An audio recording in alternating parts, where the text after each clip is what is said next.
I mean, I put together a very drafty, everyone, very drafty look at what a quote unquote proposal could be for a hotline. And I'll share it. I went through, as people know, I just kind of throw stuff out there and see if it sticks well. I kind of went at it as a scenario based because I'm thinking about the stakeholders who may read the proposal and they need a little bit deeper understanding of what this hotline could look like based on who's calling into it, those type of things. And then in terms of needs, I just kind of threw in some needs. Julia, I'll just need permission to share my screen. Sure. Sorry. That's okay. Okay. All right. And please, you can be as, hold on, let me get it up here. Be as brutally honest as you want because I'm okay with that because like I said, it's literally just a way to start to look at this. Hold on a minute. I'll figure this stuff out soon. Okay, there we go. So I just literally used a Canva kind of template. That's a website that kind of does infographics. And I just threw in some information into this and I called it an information/hotline proposal. I made a little summary here at the top that, you know, it says that it's essential stage gate that we have a robust yet clear information hotline in place for our ACPS families. I specifically said families because that's what we're talking about, not staff. And then I just kind of went through some scenarios. So I said scenario 1, if a mother of a Patrick Henry student calls into the dedicated ACPS information line, her question, I need to grammar it up a little bit, but her question involves technology challenges with her child's Chromebook. Well, what happens? So in this scenario, the ACPS information line support finds the tech support answer from the FAQ guide that he has been given and responds to the question. They call in, remember. He records in the ticket database the question, the answer, and marks it closed. I'm just giving a short scenario. We can fix these, but I'm just showing you my philosophy of how maybe a stakeholder would understand it. And then the next one is an Amharic speaking father of 2 from William Ramsey students calls in. The information line support connects to the language line because it's going to have to be a language line situation unless we have a dedicated Amharic speaking call representative, which we could, but I'm just saying. She doesn't have the needed answer in the FAQ guide. She records it in the ticket database that the question is open and ensures the parent she'll respond in 24 hours. I don't know if that works. Once answer is found by reaching out to the William Ramsey support team, she follows up with the parent and marks it closed. I'm just throwing these out. Here's another possible scenario. A Spanish-speaking parent of a high school student texts PPE, I'm just making it up, PPE to 846, that's just a made-up number. Her question is regarding not having any masks needed for her daughter. The ACPS tech hotline responds by text that they'll text an answer ACPS ASAP. Tanika knows how to work this texting stuff. They find the answer needed through some discovery work and then text back that the answer and marks it closed. That's just 3 scenarios I just threw out just for an overall view. And then I said resources, and we can certainly talk about these. I don't know. I'm just throwing it out what I think. If we're going to have a real true information call text hotline, we're going to need 5 people on it for English, 5 potential people for Spanish speaking, 2 to 3 for Amharic, and 2 to 3 for Arabic. I'm just throwing it out there. In addition to the first response call text hotline representatives, there will be a need for a dedicated ACPS representative to receive questions from the first response team to help with specific questions. So let's say a question comes in about student services to this first kind of responder team, and they don't know the answer. They're going to need somebody on student services side that can get them the answer, because they're going to have to do some digging in and figuring out the answer. And they're not going to have it in the FAQ or they're not going to be able to make up the answer. It's going to have to be someone from that student services team that can get that answer for them and respond back. I kind of made up some hours, and then I said, what are they going to need? They're going to need a cellular work phone if we're off site, where they're going to need some type of cell phone or something to be able to receive calls. They're going to need training. They're going to need a reopening FAQ document or somewhere online that they can research and get the answers. They're going to need building and department contact access, whoever that person is on the building or department side, and then a database ticket reporting portal. Now that's just, I was just throwing that first draft out there, knowing that there's going to be many comments and changes and whatever, but I was trying, you kind of saw where I was going. So there you go.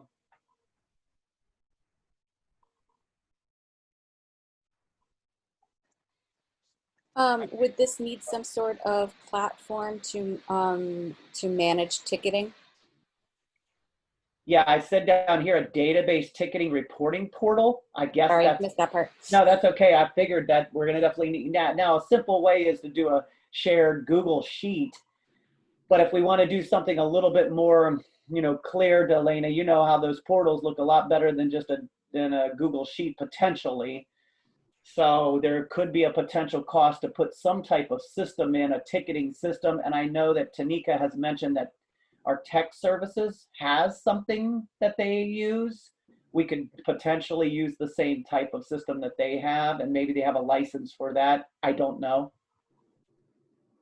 I would be nervous about using that system.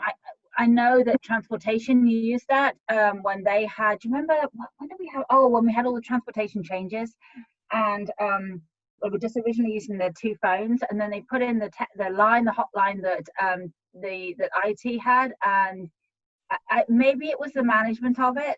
I don't know, but definitely worth exploring with them. But whichever, it was not a good service, and it did not. We had multiple complaints about it every day, didn't we, Delana? Yeah. I don't know what service, or I don't know any platform that they are using to manage customer service. No, it wasn't. It was basically IT had set them up with whatever hotline service they could provide for them. And at that point, I think it was, I mean, it could have been the way it was being managed. I don't know, but I just know that we don't want to be replicating that. We want to learn from their mistakes, and maybe we're digging in to find out what platform they used and whether, you know, how they were staffing it, how they were managing it, because what you don't want is a hotline that can cause, you know, Yeah. you want your hotline to be, the system to be so smooth that you're resolving issues again. Whereas with transportation, we were actually causing issues. Yeah, I get it. I yeah, get do it. you know what We'll I have mean? to look at the best solution for that. I definitely, here's my other question to all of you, and as I'm reading through this. I don't know, you see up here where it says 5 information call in English, Spanish, Amharic, and Arabic. I don't know if that's the best route, because when someone calls in, they say if you need it in Amharic, you click 1 and it goes to the Amharic speaking one.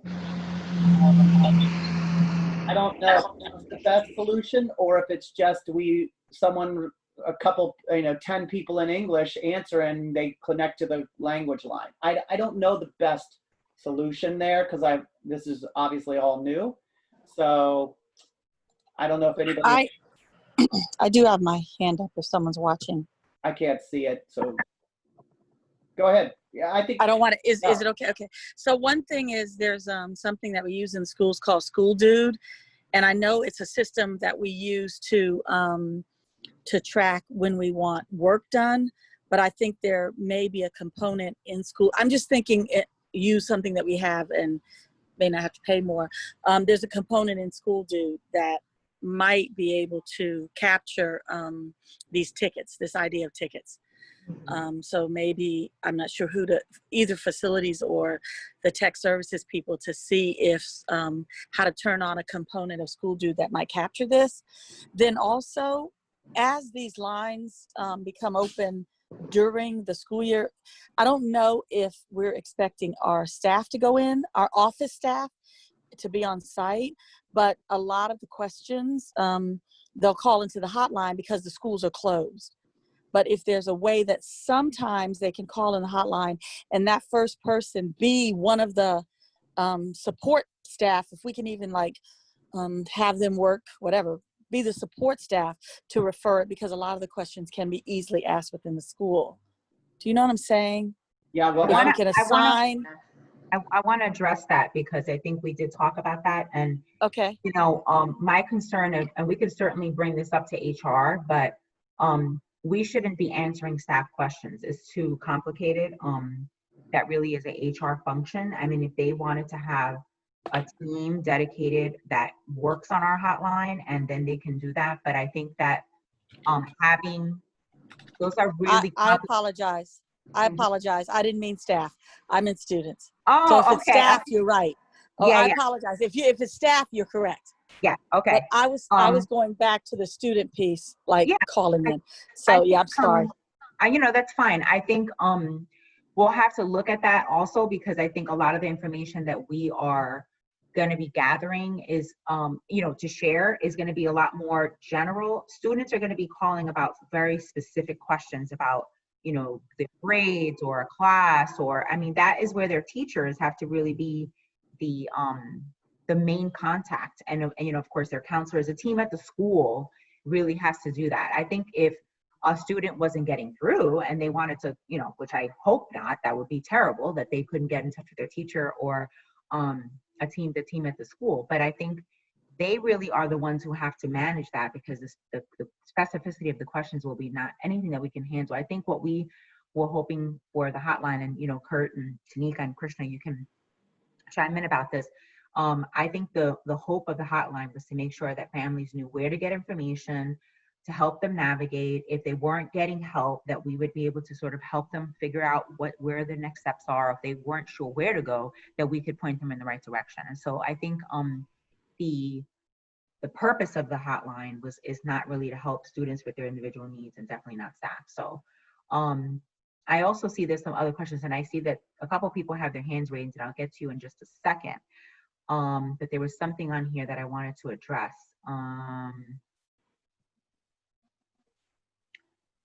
I guess that was the question. It was mostly about people asking about students.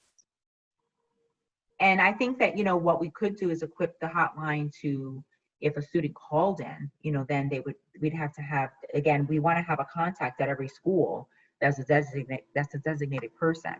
So we could connect them with that person and they could sort of navigate that, but that we wouldn't be providing necessarily specific information. So I see that Krishna had her hand raised first, and then we'll go to Janet. So Krishna, what's your question?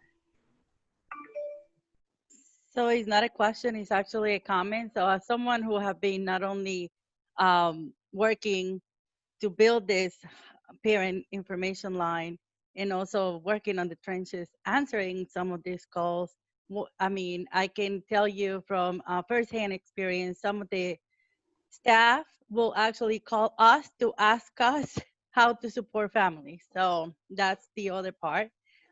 Specifically with food, where can they get, services and stuff like that. The other part is we actually built it in a way that we were connecting families, but also there were systems in place so families will not get shuffled around. Because that's one of the issues with when you say, oh yeah, call here, call there, or call everywhere.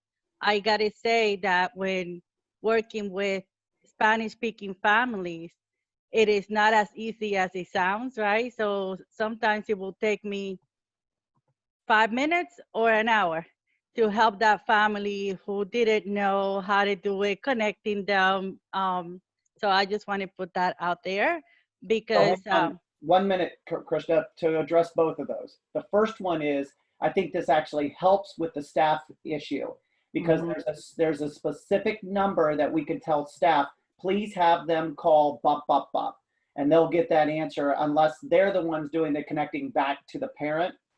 Then specifically, then you're right, they would have to call this number to get those answers.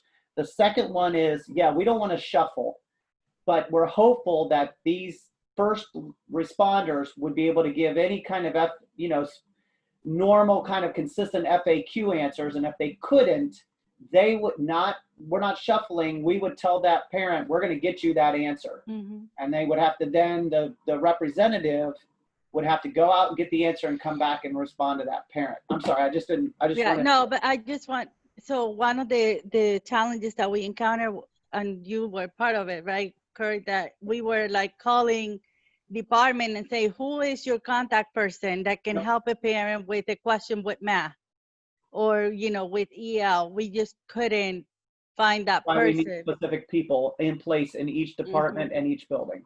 Yeah. So I just want to say that. Yep, right, you're right. Mhm. Okay. Oh, you're on mute, Julia. Sorry. I was just saying, Okay. Janet, you were next. Oh, okay. So, all right. The thing I like your slides, Kurt, a lot, and I think you've captured so much of what we need.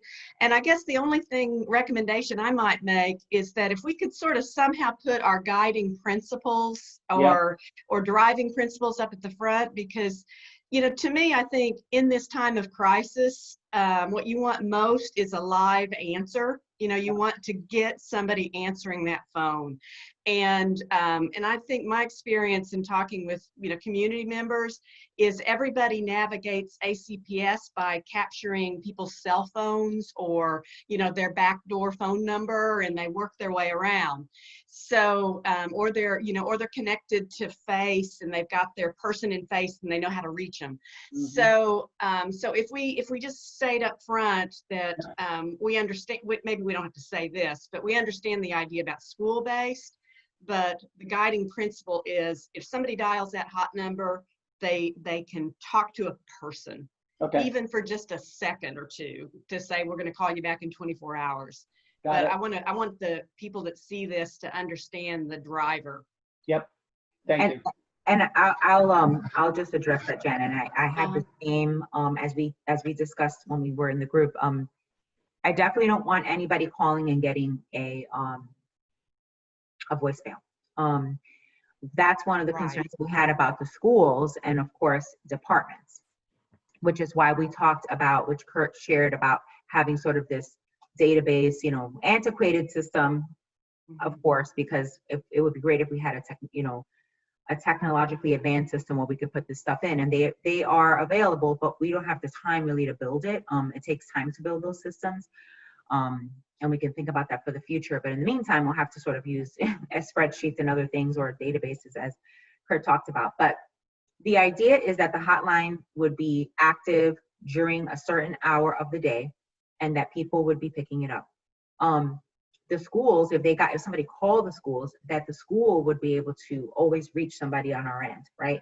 Where we are most concerned, and this is why Kurt talked about the Excel spreadsheet or whichever system we use, is if we have a technical question and we need to reach somebody in the school with a technical question for someone, and we call that person and the person doesn't pick up, and we have to leave them a message. We want to be able to have a mechanism to make sure that that case, in other words, was closed, that that family was reached within a certain time frame, so they're not feeling like, because then we're left with a customer service nightmare that people are not being returned to, and that's not what we want to create. So that's what we're sort of thinking about.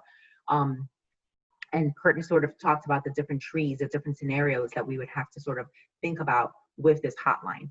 I saw some questions coming up or some comments in the chat about, will this be international? Will this be, yes. All of the same tools and the language line and all the things that we use on a regular basis, we will be able to use for this particular purpose as well. The point here is really to be able to serve all families, whether they speak English or not, and in any language, using our language line to be able to help them navigate the system.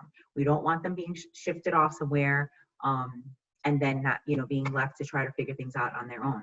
I think the other points that were made in terms of training, that is what our thought is, that there will have to be professional learning to support the folks that we're engaging in this, that they would all have the phones or technology that they need to do that, as well as that we would be consistently communicating with them. So it's not like we meet with them in August and we say, okay, great, thanks. We'll check back with you in September and see how things went. It's like consistent communication, making sure they're getting updates. We talked about even having sort of like a day of the week that we know, like every Friday, they'll receive an update on what's happening in the school system, so they can expect that. And that we would not only share it with them, but we would share it with the principals, we would share it with everyone that's sort of on the team. So in case for some reason that person didn't get it or whatever, so it's just sort of like casting the net to make sure that everyone has the information, in addition to making sure that they're consistently communicated with so they know how to help families. So I don't see it as just a language line where people have a sheet of information and they're sort of just regurgitating information about what it is. I think it is going to behoove us to train people so they're not treating people like some kind of like assembly line, like, yeah, okay, let me shift you to this person. Like that's not the kind of experience that we want to have. So, you know, that's sort of, and, you know, those are sort of the offline conversations we had in our little group. And I think, you know, Kurt was trying to sort of put it in one place because we really want to be able to bring this forth with costs as well as human resources needs, and how we're going to actually make this work, because we need to make those requests sooner than later. So we wanted to make sure we had everybody's buy-in this morning so we can sort of move to the next stage. So I see that John has his hand up, and then Priyan has his hand up, and it's 10:14. So we're going to have to move to the next thing. But I want to sort of get everybody's buy-in so we can start moving to the next stage. So John and then Priyan. Two quick points. One, part of this and part of the concern in our discussion, and I put this online, was that a lot of these questions are going to come in before staff actually gets back to buildings, particularly in elementary buildings where staff is very limited. Summer staff is very, very limited. Also, I think one of the discussion points was the fewer points of contact you have initially that have a responsibility for following up and managing the process, the better. How many times has someone called each of us and said, you know, I called, pick a department, and they never got back to me. Here you've got somebody that is responsible for making sure that you are gotten back to. And my job is to hound IT or the FACE centers, whatever it may be, to make sure we're getting responses to parents. Thanks, John. And I'm just, Tanika added a point in the chat that I think is important for everybody to hear. So Tanika, do you want to just share about that? And then we'll move on to John Humphrey and then Priyan. Thank you. In reference to our work with the ACPS Meals Hotline, I put a few things in the chat and just wanted to. It was about the exploring the tech services or outside. Oh yeah, so sorry about that. Mm-hmm. So yeah, I think during our discussion on Monday that we talked about reaching out to tech services to, one, see if there is a system that they already use with their help desk ticketing service that we might be able to take advantage of in terms of tracking those items, but also if they would be able to help establish a phone tree so that if we have designated lines for English, Spanish, Amharic, Arabic, and we have certain staff members assigned to those lines, either because they speak the language or are very comfortable getting onto language line to connect with families, that if many parents are calling at once, if someone calls for staff number, or the first staff member, if they're on the line, that it will then ring on Shanna's phone. If Shanna's on the phone, then it'll ring onto Kurt's phone, so that we minimize this, the chances of people having to speak to a machine or not getting an answer. So those are some of the technical things that we also talked about on Monday that I wanted to make sure that people know that we're also thinking about. Thanks, Tanika. I think that helps a lot. And so John, you had something to share? John Humphrey? Yes, one of the things that I think it would be good is, I like the way that Kurt set this up with the scenarios, is in terms of the secondary response. So initially someone's going to get a call. They're going to have to, if it's something that's on an FAQ, they can simply give the answer. But if it's got to go somewhere else, one of the things we need to think about is, what are the types of departments that are going to be getting calls? Like, is it going to be all meal? They're going to be all the calls going to be about meals, or all the calls going to be about something else? Because it's going to be important that those folks recognize that they're a really critical part of this system.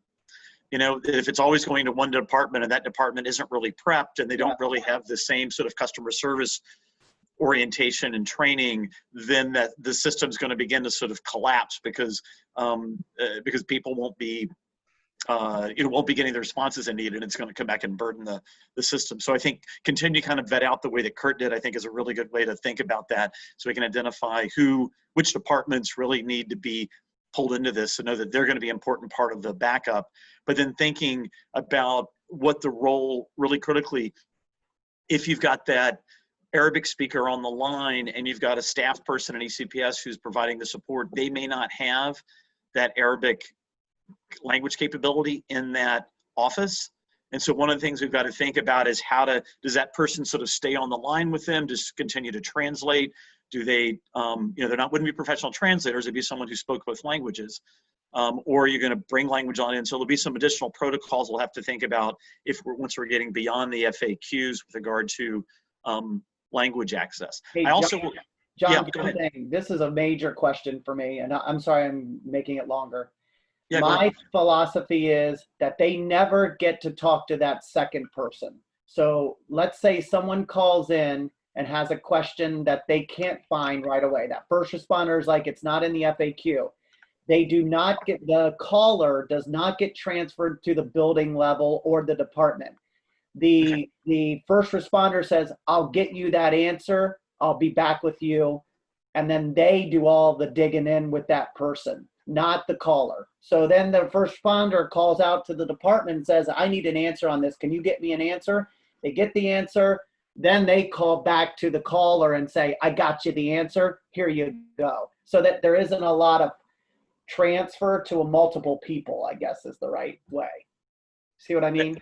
Well, that'll be helpful. What do you do in a situation where it's a service? For example, we're going to need, people may want, I bet, free and reduced lunch. Someone's going to have to fill out a free and reduced lunch form. I don't think that's going to be online. How do you help process that? Like somebody may need assistance. It's all going to be remote this year. Yeah, that's a good question. So there's a lot of form and registration stuff where we probably need to think through. Yep. How do we manage those things? But having said that, what you say, it makes a lot of sense to me. I think that's the right. I think that will help enormously with that issue that I was concerned about. I think to wrap things up, and then we'll get to Priyan really quick, is there are numerous pieces that have to go into this. And one of the keys is identifying the right people in the department. So in food services, we cannot, by law, help people fill out free or reduced lunch applications. When in fact, we're not even supposed to even know that they have a free or reduced application. I don't know if you know that, but it's very strict. And so if they were calling about that, we wouldn't even be able to continue the conversation. It's like, just connect them to the nutrition services office because it is so confidential. Not even the superintendent can get information about people that are free and reduced lunch. So there is people in each department that are going to have to be the subject matter experts that we can rely on when these questions come in, and that they are going to be able to do certain things because of certain restrictions that we have, even with like that perfect example about free and reduced lunch. So once we sort of build the system, then we have to get the people in place that are going to have to be sort of our friends that we call when we need, and then the consistency. The one thing I did hear you say, John, though, which I hadn't thought about, is like looking at trending questions. So we keep getting a lot of questions around nutrition services, let's say, then there must be a breakdown in giving communication to our families, so that we should then figure out how we do sort of circle back and making sure that they have information, so that we limit the number of calls that we're getting, because obviously they're not getting the information. So I like that, putting that sort of into the tree, like looking at the questions and sort of saying, okay, we need to do something to minimize the number of questions that are coming in. Well, and that'll change over time too. I think I like the way yours trending, because critical questions in August will be different. The different questions in September.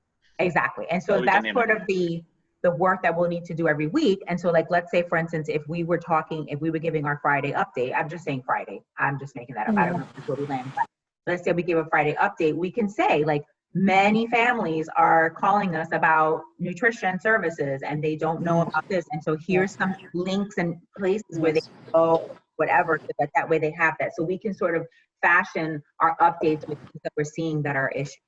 So I'm going to go to Priyan, and then I'm going to close down the conversation because I want to move to the other pieces. I pretty much everyone has just said it. My only thing is I agree, Kurt. I'm glad you clarified that they stay on with one person. So I picture them having two phones, but we have to have a system in place where those people who are to answer the questions are ready. So that if this line is open from 9 to 1, then the person who can answer nutrition, somebody has to be there from 9 to 1, knowing that their job is to answer questions. And I still think we need to include the administrative assistant, registrar, and support specialist in every building as being one of those people that from 9 to 1 you used, call on the third line of the school, and we know that that line, you got to answer right away and answer those questions so we can get back to families. I think this is great. I think it'll work beautifully if we have those things in place, but we got to have those people knowing you need to be available to answer the hotline questions at this time, the secondary people. Yep. So thank you, Priyan. And so let's move on to, I'm going to hand it over to Krishna and Shauna, and then was somebody else was on your team as well? I'm trying to remember. Eden. Eden. Okay. Sorry, Eden. I was like, for some reason I had Eden in our group, but I was like, no, she wasn't there. But yes. Okay. So I don't know who wants to take the lead in sharing with us what you guys have been working on. I don't mind doing it since I was typing it up. Have probably a better overview. Can I share my screen so that people can follow along?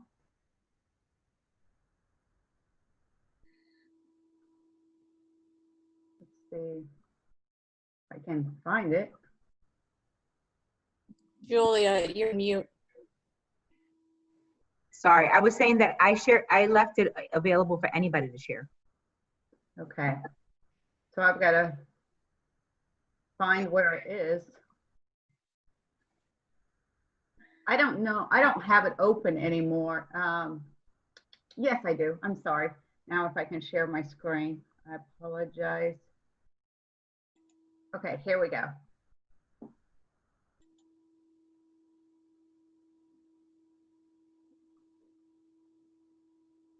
It's very difficult to, can you guys read it even?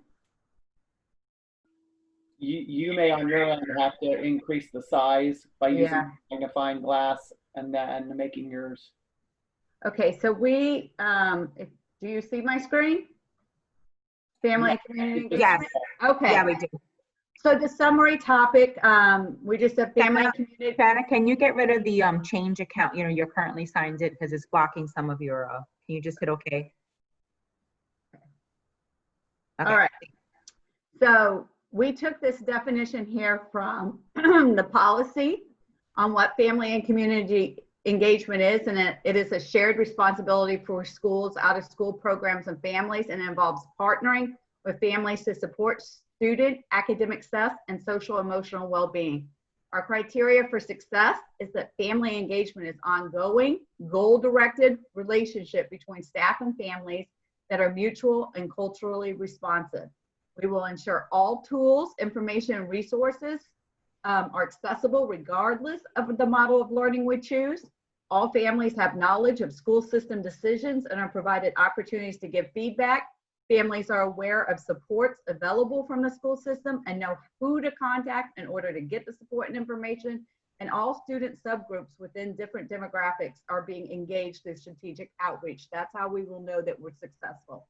So when we look at the division guidelines and what we will need to do, largely from our group and at the division level, our office, school and community relations, will work with the Office of Language Coordination to ensure all reopening materials use family-friendly language and are translated into major home languages spoken by the families, and that's per our guidelines and policy. For each message, we will support various modes of communication to specifically target the needs of specific communities. And that includes even like the grassroots model for those who are not online or hardest to reach. We'll provide guiding principles. This is something that we're going to need to develop, and a set of tools on how ACPS schools, teachers, staff should consistently communicate with and engage families. We'll provide framework for developing and maintaining the school-based family engagement professional learning committees, and you'll hear more about that when we talk about the school building action items. We'll provide weekly call scripts for parent liaisons and points of contact for sharing essential information and resources through direct calls. We will expand our text services for more regular sharing of essential information and resources to families, and offer quarterly professional development to teachers, school staff on effective engagement strategies for working with families. And we'll identify funding for school-based family engagement professional learning committees, because this is something that is a stipend as far as from what I understand, when there are professional learning communities with the existing ones within schools, those members have some type of stipend to participate. So at the school building level, school leadership, and Priyan, we had Eden on here as a teacher at TC Williams who really guided, but as a principal, obviously your feedback will be very critical to us understanding how this will work. But what we developed was that the school leadership, the principals and their leadership, would identify members and coordinate a family engagement professional learning committee responsible for effectively implementing family engagement best practices identified within the guidelines that, again, we as a division or committee or office would develop. The school-based family engagement, PLC, at each individual school will also identify a member to serve as a liaison between the school community and our office so that we ensure collaborative two-way communication. Not only what communications in our office is putting out is being distributed and shared with the school community, but any concerns, thoughts, questions is then being shared back with us so that we can respond appropriately. School-based family engagement PLC will collaborate with our office to develop a train the trainer model for developing skills to effectively engage and support families. That school-based PLC will survey family and school community to identify family engagement workshops, topics. Again, this is ongoing family engagement we were talking about in general for engaging families. So how to connect online, supporting academic learning at home, and promoting social emotional well-being of children, etc. And then the family engagement PLC will identify the individuals at the school who will work with our ACPS base office to facilitate virtual quarterly workshops for families to keep them engaged on those topics. And then school leadership will host monthly multilingual virtual principal chats. Parent liaison and student support team will provide direct calls weekly to check in and share essential information and resources. And we talked about at the top how we would develop call scripts that really captured from a division-wide level what that information should include. Teachers will facilitate virtual home visits to support families and students. Again, this would need to be part of the professional development provided for staff. Communication liaisons would share essential information and resources in multiple languages through social media and school newsletters to families and key stakeholders, including PTA and any community organizations that are working directly to serve our school community and families. Parent liaisons will share essential information and resources through multilingual text messaging. And then school-based family engagement PLC, again, to collaborate with other offices to determine processes for holding the virtual parent-teacher conferences as we get into the school year. That is a big picture of like continuous engagement of our families moving forward. Thank you, Shannon. That's a great overview. What I was thinking in my head was, how are you guys going to get all this work done? Is it feasible? I know we said let's do a brain dump, but in your conversations, did you feel that this was all doable? Like we could actually get this done? I mean, because I don't want you to back yourselves in a corner or the team in a corner because you guys have limited resources. But have you thought about if you don't? What could we need, or what might we have to ask for if we could get it? So so the things that we would need to do immediately include developing the guidelines. Yes, identifying who would do the weekly scripts for call outs. What's the other? So the guidelines, and then the tools for how to do it. Yes, all of that would have to be done before, and then we would need something from the top, from leadership, to say that this is an expectation that each school would develop this PLC. We would have to identify funding to support that, so that staff would be able to receive a stipend to participate. And then if we had those established, as far as the quarterly workshops and the virtual parent coffee, I mean, that's what the real work of what our FACE program does throughout the school year. So this would be moving forward. And as we said, like quarterly workshops, I think these things are doable with the PLC at each school. It cannot be done by FACE alone. It would have to be a real collaborative effort. So I'd love to hear from Priyan, her thoughts too on the feasibility. Well, I know this time, I missed a little bit of that, but I know this time we had Mondays off. And part of what Monday is for is PD. I can really see where, and I don't know why you mentioned paying them and having a stipend. You mean in the summer before they come back on? It was my understanding from Eden that these, and maybe that's just at TC, I don't know, that they received some type of stipend, and she thought that we needed to be consistent if that's what the professional learning committees already receive stipends. If they don't, great, but. They do. I mean, you would if you did it during the summer. Okay. But you mean this ongoing, don't you? This Yes. is an ongoing effort. So ongoing, then it wouldn't be a stipend. It would be a part of what we expect on that Monday professional development time or whatever. But it's a good idea. And I'm with Shannon and what Julia asked again about feasibility. It certainly, we have a tendency in our department, of course, as we all know, to let things kind of fall into us and we just take it and go. And I think we need to be, just like you said, Shanna, we need to be very intentional about making sure that the buildings are collaborative with us and that everybody is understanding their roles so that it doesn't fall all on family engagement, our office, because that's just not sustainable and it's just not to be done. But so many schools have the parent liaisons now, and that is their job. I mean, we now have, did Tucker get a parent liaison? It depends on the principal, because we don't have, it depends on the principal. The way you operate with your parent liaison looks much different from another school. Well, we're in a new normal, and we need to present to the principals that we need to get on the same page.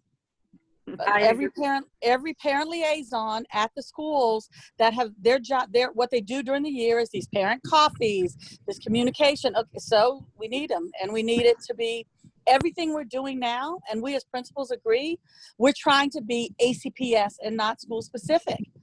Everybody's using Clever. Everybody's doing it. So every parent liaison at every school ought to be a part of this, and that's a part of their job. I think that would be great that we, those guidelines, and we can easily develop it for the parent liaisons because we already have much of it. But a lot of the work isn't parent liaison specific. It's more that learning committee that would talk about, the two-way communication and the PD and the, how we're working consistently, developing workshops for the family. That will fall outside it. I mean, the parent liaison should certainly be included in those conversations, but I think it also requires school leadership. Right, but so what my thing is, the parent liaison has the structure and what's needed, and the parent liaison then says, hey, guidance counselor, we're doing this at this one, we need you. Hey, so-and-so, we need you. So they're not doing it, they never do, but they're doing the planning, the processing, reaching out to the counselors, telling them, I need you to do a PowerPoint on engagement.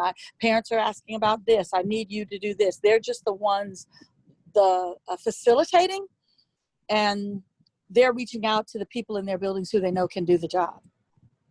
So I just wanted to, just so we can continue moving on, because we have to talk about materials next, and I appreciate everybody's comments around this. And thanks for the work that you guys have done. I think you have really given us a lot to think about. I think probably what I would suggest, and chime in anybody else if you think I'm going in the wrong direction, but I would say I like the PLC idea, but I think maybe fleshing it out a little bit, and like what would that look like, or what would be required from each school, how often, who's involved, that kind of thing. Because again, it's like sort of what we talked about the other day. While the principals can certainly think about that, they just don't have the time right now, right, to think. I mean, they're sort of relying on us as experts in this area to sort of say, here's what it could look like in your school. And of course, nuance to the different audience. They can always, find ways to customize it to their audiences. But what would that look like? And then I think the next stage is what's feasible? What can the parent liaisons actually do within the timeframes that they have? I think we sort of have to look at things like, what can we do with the confines of the budget that we currently have? And then if we needed a little more money, what's that money for? How can we try to find it? Maybe we can get it in CARES Act. I don't know. Like, so we have to sort of think about it in the confines of what we currently have and then what we may be able to ask for and how would that supplement the work that we're doing. And so I think the resources that we need is another piece. I think if there's any technological needs, just like we're doing with the hotline, there are going to be technological needs. We need to also think about the range of funds that we'll need for that. So these are all good questions, but I appreciate you sort of, you know, mapping everything out in the workbook, because we're gonna, the playbook that they're calling it, and sort of going back there and saying, okay, realistically, you know, can we do all this? And if we can, great. I know one of the questions that I saw earlier that Tanika shared with me, and I sort of gave her some information, but you know, one parent said that they were not receiving all the information translated, that how we're going to do a better job of making sure they get the information. I'm thinking to myself, oh my God, we're constantly translating information in every language. You know, it's like we do it for everything. And I think that, you know, a question came up in the earlier chat. I think, John, you put it in the chat in our earlier Zoom.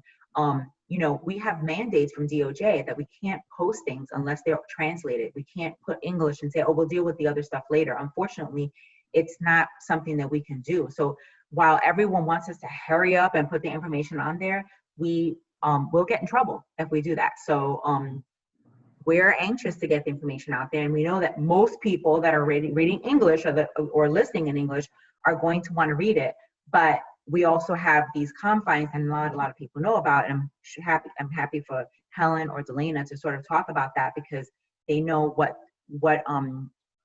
restrictions we have on posting without having everything at one time. And so there's a lot of things that we're bound by that we can't get around. And so, you know, while we want to be all, we don't want to get sanctioned either. So, you know, so I don't know if Helen and Delana want to, and we'll go back to you, Shannon, but I want to sort of make that point. I just wanted to jump in really quick. As far as some of the things that were in Shanna's list, we have the framework, and I mean, we know that Christian is saying we have the framework as far as the parent liaisons to do the work if they are tasked with doing the right work. Right. And as far as the technological piece, we already have MailChimp. Every school has and uses or should be using MailChimp. We have the training online to do that.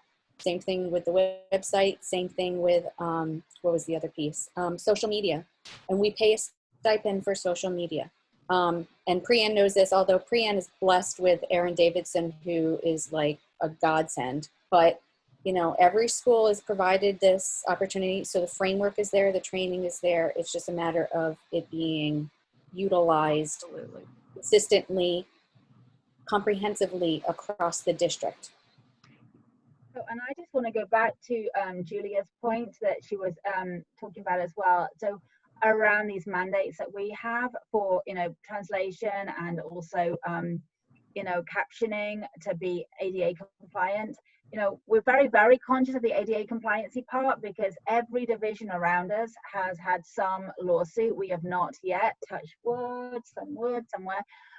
We do not want that. It costs you millions when you go through an ADA compliancy lawsuit. We do not want that at all. And so we're very, very cautious of that.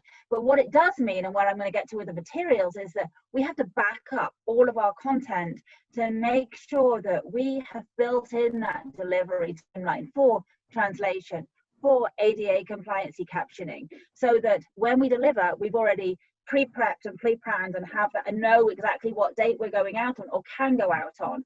So it's really difficult. We can't just press go on things. We can't just get something out and immediately press publish on it, because otherwise we would end up with multiple lawsuits. I want to add to that. I just came from Arlington. We had a DOJ settlement. Horrible. And and even though a lot of the things that we were already doing, and I'm just sharing this with you because I think it's important for you to understand this, a lot of the things in the DOJ settlement we were already doing, but DOJ said, well, we have to put it in anyway because those are our guidelines. So it made it seem like we weren't doing things that we were actually already doing, and there was a few things in there that we could have been doing better, but in terms of the community, once they saw it, they went after us. And we want to talk about the time of all the people working on it, and it's still something we had to start changing policies, a whole bunch of stuff. So as much as we can avoid that, having the DOJ coming after us, it is, believe me, I've lived through it. It is not pretty, and they're going to be dealing with that for years. And good faith network doesn't really work. I'm sorry? Good faith effort, quote unquote, Right. doesn't matter. Exactly. As a former plaintiff side civil rights lawyer, I mean, I know exactly, I understand exactly what we would try to do to make this happen. I do think that we've got another problem that we've got to address, because right now we're in a compressed timetable, and there's certain things where like decisions are being asked, and it looks as if we're not being as transparent as we're trying to be. And it may well be that if the issue is that we're not getting things translated faster, we need multiple vendors or need something to make that happen. We've got to tell the superintendent, you've just got to move money, because we can't be having 2-week delays on stuff that go past the timeline. It's not anybody's fault. It's just, we've just got to find a system that will make that happen. And if this is really an issue and there are things that are important, we just got to make sure that the superintendent's not getting out front saying, hey, everything's going to be out there. And it's not. What Helen's saying, I think, is exactly right about the timeline. If we really are under these kinds of, or we're concerned about these mandates, then one of the things I think we ought to do is we ought to make sure that the fact that we're trying to follow these mandates, we're being really transparent about it. And saying up front, this is the following things have to happen because of ADA compliance, because of compliance with civil rights laws, and make that really clear to the families who don't need the translation and don't need things, so they understand why there's a delay. Otherwise, their assumption will be, sadly, an assumption about bad intent, not good intent. But I do think if we need more money to speed up the translation and to speed up the captioning, then and there's no way around it, then we need to find more money. I want to move on to the next part of the conversation, because we only have 17 minutes left. But I just want to wrap this up by saying translation is one part of it. There's also the organization of it. And I didn't want to start, casting blame and things, earlier in the other meeting, but there was a lot of disorganization in terms of us, files in different places, all that stuff. We've cleaned that up this week. So now we're moving to the next phase. And so there were things all over the place, PowerPoints here, recordings there. We didn't get recordings of this. People weren't getting this. So, there's all that. So I wasn't going to go into all that. Yeah. So we've resolved that this week. And so now we can sort of make sure, because we don't want to have one part recorded, one recording from one thing, and then I have a recording for something else. So there's just a lot of that, also organizational stuff that I didn't want to get into, that we've sort of worked through this week. And Helen's been very good about trying to get all that resolved with Sahar. So we have a little bit of time left, and I want to get to Helen and Elena and Melinda, who worked on the materials piece. So unless there's something burning, or if you want to. I would just like to say that I think that a lot of what we just talked about has to do with materials and documents. And I think the first point that we said is that we would work with, the Office of EL Coordination, et cetera, to make sure anything that we put out is in compliance. But ongoing engagement is beyond just the materials and documents. And I think that we need direction from you if you feel like this isn't, because this is what our office in Alexandria has always done. That's what FACE does, is these ongoing workshops and principal chats and stuff with our parent liaisons in our schools. The only issue is having that directive to follow those guidelines. And we can certainly continue to do that. And unless you're saying that we need to pull back and not do that, because we're going to be in more of a mode of outreach, which changes the mission of our office. And so we need that guidance from you. Are you talking, you mean the guidance from me, or you're? Yeah, from you, because okay. From you, Julia. Okay, well, I think that's definitely a conversation that we can have offline with our team. I see Janet has her hand raised. Is it a burning? Well, I think it's important. Okay. So the reason I wanted to chime in, and it's kind of echoing what Shanna has said and what John has said, is I think we really have to clarify at this crisis point in time, what problem are we trying to solve? Because if we're trying to solve a translation problem, then John's absolutely right. We need to hire, outsource, whatever we need to do. If we're trying to solve a engagement problem, an outreach problem, a touch problem of touching families, that's a different mission. So we need to clarify what problem exactly are we trying to solve, or what needle are we trying to move, or what outcome are we trying to achieve? And that's all. But I don't think we have clarity on that. I think it's a very good point. I think it's probably the latter, actually. Mhm. Mhm. Yeah. I just want to say something very, very quick. So we do have the money for translation. It's a system the way it's set up. So we basically are paying all these rush fees, going through vendors that are paying people who come back with the translation. So we get different people all the time. So the translation is not uniform. Instead of hiring contractors directly, staff that we can say, this is a glossary of terms, this is how we say school, this is how we say special education, and we save a lot of money. Every time a translation goes out, in less than 24 hours, we're paying $200 brush fee from the start. So I'm just saying, you can pay somebody. There are very competent people out there that we can actually hire and have them under us instead of paying vendors. That would be a much better system. I mean, we see that all the time, even in the International Academy, and we get stuff back for our students, and our students read it and go, this doesn't make any sense. Mm. It looks like it's been Google translated, not actually translated. It is. Having consistency would be really helpful. Well, I'm going to move us on. Thank you, Krishna, for those words. We'll have to continue to look at that.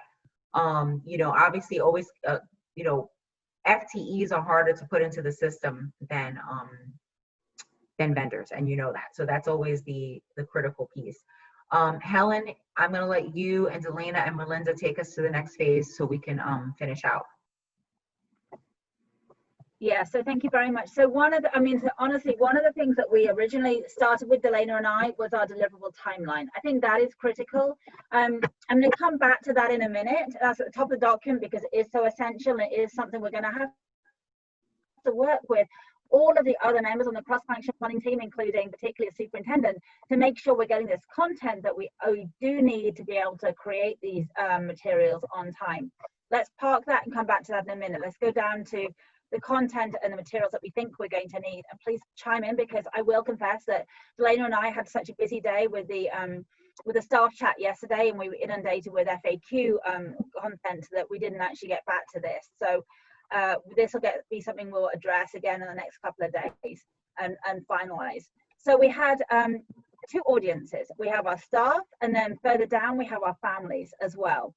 So for our staff first, we do need to present content that is in a clear, concise way that really outlines what is expected from them and how we want them to operate and what we need to inform them about. So first of all, policies. Like, what are our policies around sick leave, around coming to, you know, around taking sick leave, or around using your sick leave, all of that kind of thing. I think we need to outline very, very clearly for our staff. There are way too many questions out there around particularly HR policies that we need to put in one place for them so they can go and read. Staff do not read those 360 policies that you can go and, you know, scroll and maybe find, if you're lucky, on the website. Health and wellness policy protocols. This is actually not policies, it's actually protocols, really. So what are our health and wellness protocols that we'll be using in either situation? You know, in either situation. Cross-functional plans from the teams for each area. They need to have those documents, like the playbooks. They need to see what we're doing in each area so that we're sharing out that knowledge with them. Substitute protocols. We're getting a lot of questions around substitutes. Virtual learning supports. And then how we're going to communicate positive cases. So these are kind of things that will go into potentially an addendum to our staff handbook. This is the content that we think we need to share, and obviously that will expand and we'll increase that content as we get to it. Plus, then we also need a guidance document for principals about what this means for each of their school facilities, whether we're virtual or not. And then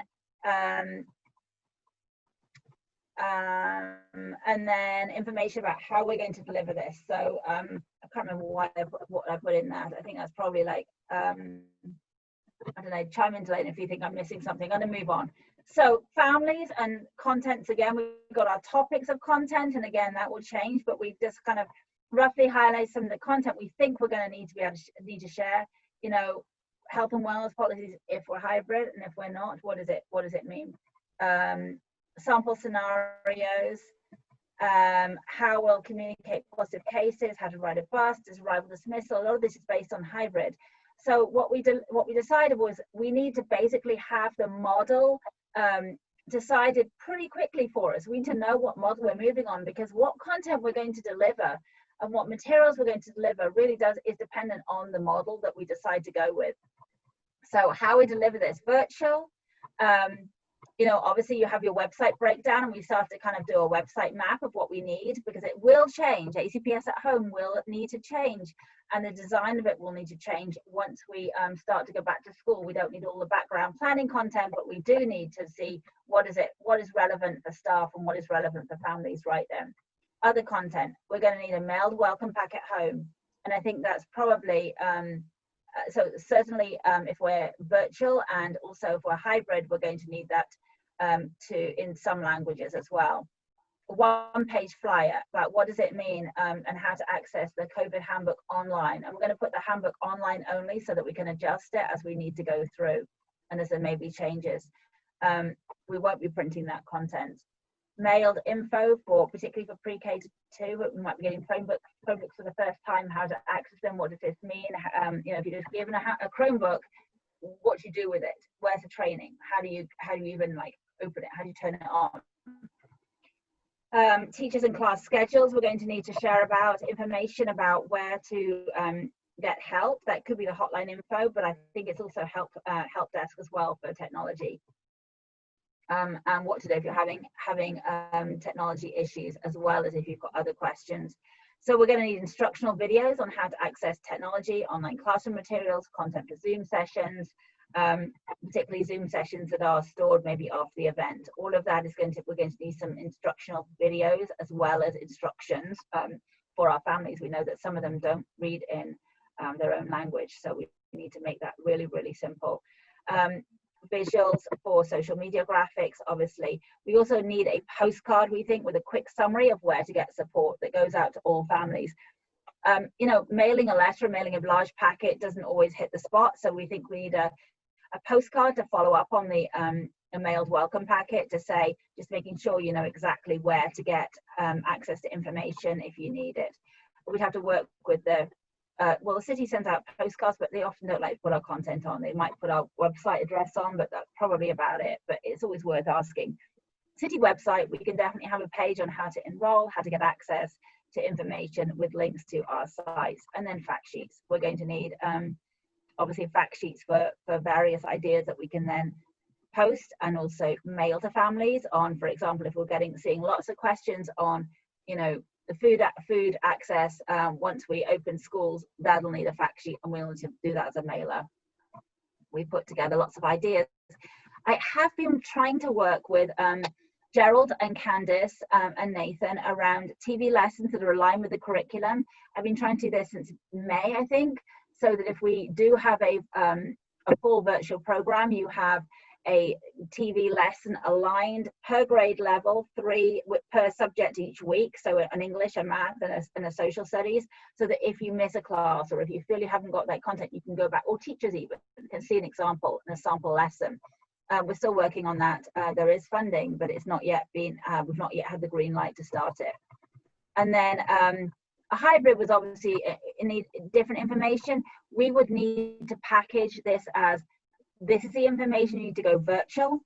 This is the information if we're going to go hybrid. And we put the handbook online because we see it as, we start virtual and then we build the hybrid content for the handbook as we, you know, once we've gone virtual, we begin to move that through to that hybrid content, and then you're building out your handbook and your guides as you go through, rather than doing a print document all in one place at one time and then that changes, you know, in the next week. So branding, we definitely need to brand this effort in the same way that we branded 3.0 as summer learning for all. And we need to have a name, a tagline for it. We don't know which model it is yet or what we're doing. And so we haven't, our team hasn't yet come up with something that is like a sticking point. And then we found some samples of materials and we posted those there so that we're not working from zero, that we've got examples to work from and samples that our team can share. I do really quickly, I just found this today on Facebook. This is a really good sample, and even if we're not going to do this same exact format, it provides a lot of good good as far as the outline of information that should be covered. it's really comprehensive. As far as it even goes so far as to say, like, okay, first of all, the strategic plan the goals and the guidelines of the strategic plan need to be integrated into all of our communication and what we do, and it has to be tied back to 2025. It has to be, including equity. That has to be huge in our messaging. But something else here that I thought was even interesting, like, okay, so it has some graphics, which is great. But even like, it has like visual examples, which I think is good. I don't know if we'll be able to do that, but it goes into like, when you say hello, here's some, positive ways of saying hello that is not handshaking or that's socially distant. So I just really wanted to point out this great document because it provides, even if it's not the format that we want to use, it's a good example of the content that we should probably be touching on. I love that, because I think this is one of the things we talked about, is that, we're going to have to sort of give kids an idea of, how to still be social with each other and all those kinds of things that are so important to them, to their learning, that a lot of people forget about. So I love that it actually addresses all those pieces. Yeah. So one thing I did want to just touch on, Julia, before we move on, is if we are going to be creating this content, there is a very firm and has to be a deliverable timeline that is agreed by all cross-functional planning team members, or those heading up those teams. So we sketched this out for what the timeline that we would need and the time we would need to be able to create some of these deliverables, or most of the deliverables. And we're thinking that we need a decision around the model by next Wednesday. Hopefully we will have that by then. Basic outline of content so that we know how to begin to structure. We can then create the framework from Wednesday to Friday for whatever we're using, whether it's a mailer, whether it's a on the website, whether it's a print document. What are we doing? We need to be able to structure our communication materials, basically. So you need to create that structure before we can then move on to create the content. And we would need that content pretty quickly afterwards. And this could be a sticking point. And this is based on a timeline. Oh, and then there's one more thing. We promised our community the commitment data from this commitment survey. What are we doing about that? Where are we going out with that? Are we going out with it still? And is that still happening? I think Greg shared yesterday on the chat that it was, but if it is going to happen, it's going to have to happen very fast. I haven't seen anything from Clint's team yet. So maybe a red flag, something we need to discuss later. Yeah. However, this timeline is based on, this timeline is based on a posting date of just the Friday. So this is based on the fact that we don't have to share the plan in advance or post it in advance for the board, and that we're just going to post it in ESB on the Friday that we're actually going to present to the board. I put up in the comments, if the posting date is our usual Tuesday evening or Wednesday morning, we have to back this up by 3 days, which means that we're on an even tighter timeline, and we would need the deliverables by Monday next week. Right, that's where we'd be starting, basically. Monday morning, July 27th, 9 a.m., you need your decision around the model and so that, we can have a basic outline for our content and our structure and our format. So I feel like this is where I'm having my sleepless nights, is that we saw how everything came down to the wire in terms of delivering the content for us to begin our work with 1.0, 2.0, and 3.0, and it got increasingly worse, not better, as we went through. And so I'm really, really nervous that that we are going to end up with. They think that people. I think our teams think they're posting something for the board on that Tuesday night, and what they don't realize is that in order to post on that Tuesday night, we have to back it up to have our content like a full, week and a day beforehand. You see what I mean? Yeah. So I was sitting here thinking about how to make this move forward, and of course it's already after 11. So maybe you and I just need to talk about that, because I'm concerned we don't have another meeting until Monday. We don't have our usual chair meeting tomorrow because of all the other things that are going on, so we had to move it. So I don't know if there's a way for us to be able to just share this electronically, and how we need to just, move this forward, because and maybe if you want to put it into that same, playbook, put it into our playbook sheet on the materials and deliverables, sort of like what Shauna shared earlier, specifically for this, because this has such a quick turnaround. And then maybe I can try to get that. We have SLT tomorrow, so maybe we can sort of bring it up during that. So let's talk about it separately, about how we can try to get it in front of people, and like what some of our concerns about timeline are. Right. I think it is going to need a conversation, and I think it's going to need top-down endorsement to make this happen. I don't think, when we've worked with individuals before on getting content, the commitment is there, the delivery is not there. And that's where I'm very nervous about seeing them say, agree to this, but the delivery never appears. And that's where I have a lot of reservations. So yes, let's take it offline. Okay. So in the interest of time, because we have another meeting that we need to get on for chats with the team, and Helen has a short time frame and I need her brain. So do you guys want to continue working offline and have another meeting on Friday? Do you feel like we need another meeting on Friday, or do you want to just continue to finalize your playbook sheets and send them to us electronically for review? I think in the interest of time, we may want to do that. But if you can send something by Friday, so we're prepared for Monday, that would work. Does that work for everybody? Another meeting, or work on your own? I'm hearing nothing. On our own. On our own. Okay. On our own. Okay. With the thought that Monday we'd have our sheets filled out to share with the cross-functional planning team. Yes. Yeah. Absolutely. Okay. And of course, with the materials piece, we'll have to sort of figure that out sooner, but we'll continue to talk about that, Helen. Could you just for me briefly say what those groups are and who has the sheet? Like Shauna's in charge. What sheet is she filling out? What is each person? So Priyan, were you not part of our last call? No. Okay. So, or maybe just send me the docs and I'll figure it out. Well, it was the 3 different groups. So Shanna shared earlier what they had worked on.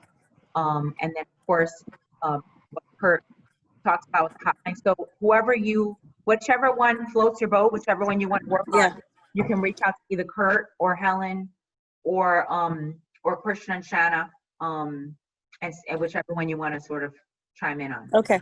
All right. Great. Thanks. Great. And Janet, did you have something burning? I see your hand is up, but I just didn't get to you. You have something you want to share before we hang up?